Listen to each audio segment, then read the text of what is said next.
Black here from Casa Black Gaming, where my house is your house. Today I wanted to do a quick loadout for one of my favorite light fighters, the Aegis Gladius. If any of you recently watched Atmos Sports Fight or Flight, you should be familiar with the ship as it and the Anvil era featured heavily. I like both ships, but the Gladius just feels more tight with flying in my book, but I'd like to hear your thoughts on that. So let's kick the tires and light the fires, Big Daddy, and get to the loadout. As always, I begin with the systems in my videos, saving the weapon glory for the end, but I do always recommend buying the weapons first, as they will be the upgrade that will net you more kills faster and thus allow you to earn all the mega monies. So for the shields, I go with my good old trusty size ones, the Palisades, and you will need two of them here, which you can pick up at Crew L4 and Her L3, just to name a couple of places. These shields are going to allow you to stay alive a bit longer, and so get them probably after the engines or before, but that's completely up to you.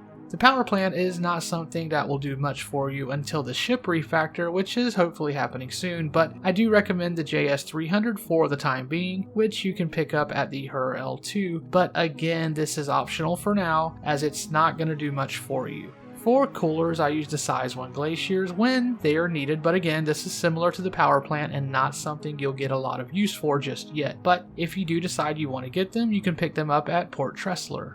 For the engine, I saw a Reddit post recommending the Voyage, and even though it's a civilian engine, it can get you anywhere in the Stanton system without stopping for fuel. You can pick this up at Crew L4, where you get the shields from. So let's move on to the reason for the season, the bounty killing season that is. For your main guns, and again for PvE bounties, you will want to go with 3 of the size 3 CF337 Panthers. 3 of these on a ship so small should be criminal, and if you accidentally shoot your escort in the ECN missions, it will be. But it's just a lot of firepower for a small ship, and it's going to make your bounties you shoot offer up explosive hugs. As for the missiles, swap out those racks for MSD 341s so you can use the current meta Electromagnet Pioneer 1 missiles. The missile racks can be picked up at Port Her L2, where you can also pick up the power plant, or there are quite a few other locations for these. The missiles can be found at Her L5. And that's going to do it for this pretty standard meta Gladius build.